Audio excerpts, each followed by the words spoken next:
Hey friends, it's your girl Kyla, aka You Can Scent With Us. I have here with me 4 fragrances by the company called The Clone. These 4 scents were really my introduction to this brand, and I'm genuinely so impressed by these interpretations that I had to come on here and just share it with you guys. I have Lost in Symphony number 83. This is their interpretation of Louis Vuitton's Symphony. I have Brave in Love number 37, which is their interpretation of Kilian's Love Don't Be Shy. Rouge Veil number 13, which is their interpretation of the infamous Baccarat Rouge 540. And lastly, Delira number 17, which is an interpretation of Delina by Perfumes de Marly. So let's do a side-by-side comparison to see how these interpretations from the clone compare to the originals. And as we talk about each one, I'm also going to share which one I would pick out of the two. If I could only pick one. Let's start with Brave in Love number 37 and compare it to Love Don't Be Shy by Kilian. So I personally own a full bottle of the Love Don't Be Shy. This is a 1.7 ounce, and to me,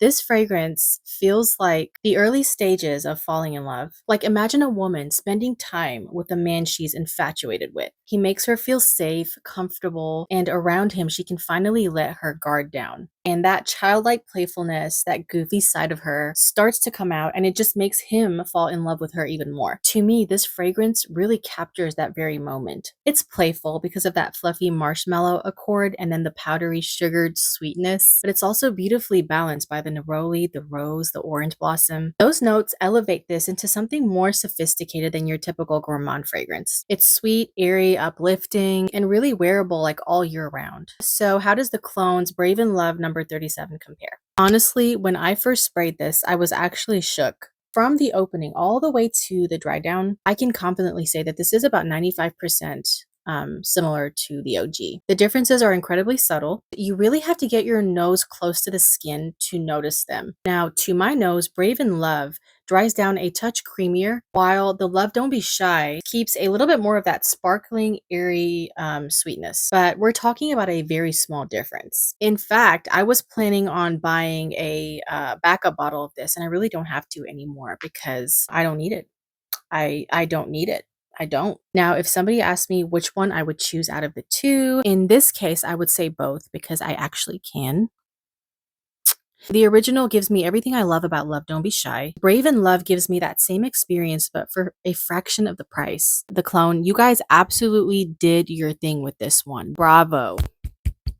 Moving on to Lost in Symphony number 83. How does it compare to Louis Vuitton Symphony? I bought a sample of Symphony after I saw it all over my TikTok FYP. I absolutely had to see what it was about because like people were raving about this, and when I looked up the notes, it's such a simple note profile like grapefruit, bergamot, ginger, musk, and broxton, and I was like there's no way this smells as amazing as people are saying. Like this just it sounds like a very simplistic like citrus fragrance. Let's see what it's about. So when I first tried the Symphony, I was so underwhelmed. Like it literally just smelled like straight up grapefruit. And I remember thinking, really, this is the fragrance that everybody's obsessing over. But then I actually wore it on skin and I completely fell in love. The dry down of this fragrance is really where the magic happens. That sparkling, realistic grapefruit note becomes sweeter and it melts so beautifully together with the orange, the ginger, the muskiness, the ambroxan. It transforms into this like clean, luxurious, radiant scent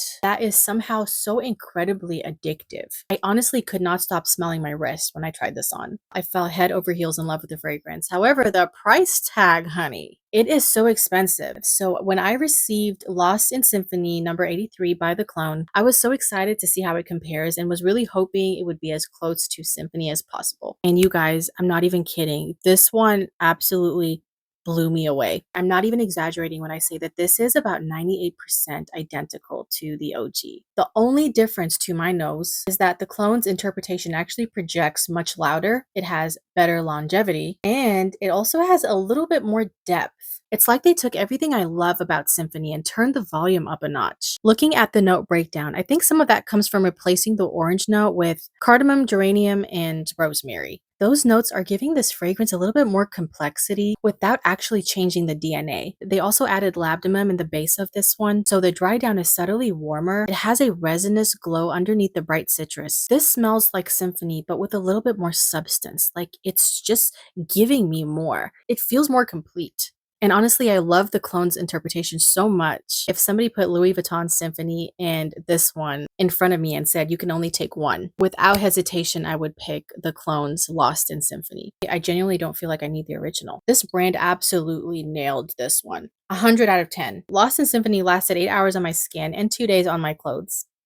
So if you're looking for a more affordable option of Symphony by Louis Vuitton, look no further. Like, this is incredible. Like, this is what, $45 for a 1.7 ounce? Yes. And I believe it's $59.99 for a 100 ml bottle, which is what I'm going to be getting when I'm done with this one. 100% recommend this one. I will always have this in my collection. Next up, we have Rouge Veil number 13. How does this compare to the infamous Baccarat Rouge 540? At this point, every one of us has probably smelled Baccarat Rouge 540, or at least some interpretation of it, okay? Honestly, I'm surprised it hasn't started collecting royalties. Nonetheless, it's undeniably a gorgeous fragrance. Like, it's iconic for a reason. I bought this little sample of the OG, and to me, Baccarat Rouge 540 smells like a warm, luxurious sponge sugar wrapped in glowing saffron. It's sweet, airy, radiant, and somehow feels both light and incredibly rich at the same time. Like, I don't know how they did that. When comparing it to Rouge Veil number 13 side by side, I do notice the differences almost immediately. Baccarat opens a little sweeter. It also dries down a little sweeter. Rouge Veil number 13, on the other hand, it opens a little bit fresher. There's like a clean, almost soapy quality right at the beginning that I actually really enjoy. As Rouge Veil develops, it also leans a tiny little bit woodier. I think the added cedarwood note in here gives it a slightly drier like backbone. There's also a plum note added in here, so it's a little bit juicier. But despite those small differences, the DNA is absolutely there. So if you love that warm, airy saffron and amber cloud that Baccarat Rouge is famous for, Rouge Veil captures that feeling very well, while putting its own little twist on it.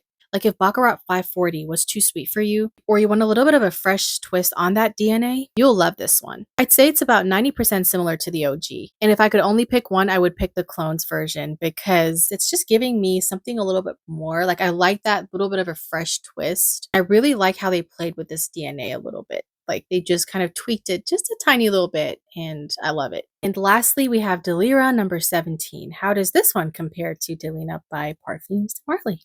I adore the original Delina. The first time I smelled this was at a department store. I completely fell in love with it, and it's been sitting on my wish list ever since. And one day I absolutely plan to buy a full bottle, but until then, I did pick up a sample for you guys so we can do this side-by-side comparison. To me, Delina is the definition of a classy, sensual, ultra-feminine, fruity floral fragrance. It opens with this beautiful combination of bright bergamot, juicy lychee, and tart rhubarb. Now, if you're not familiar with rhubarb, it's actually a vegetable, not a fruit. It has this unique green, tart, almost citrus-like smell, which gives Delina its signature bite. So if you've never smelled it, imagine the freshness of the bergamot, the fruity, juicy sweetness of lychee. Some of you say lychee, I know I say lychee, and the tartness of rhubarb all coming together. That's the initial opening of Delina, and it's very polarizing for some people. Like, you either love it or you hate it. As Delina starts to dry down, you get a little bit more warmth from the nutmeg note, and then the rose begins to bloom.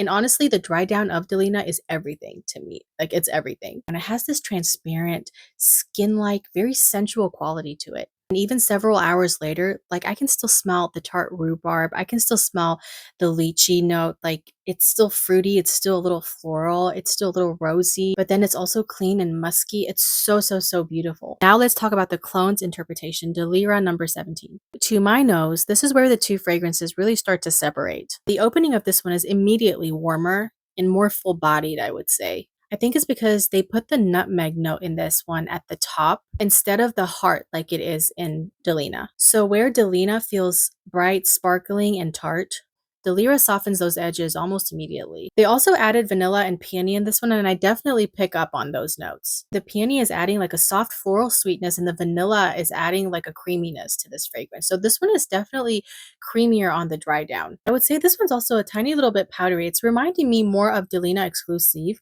just a little bit.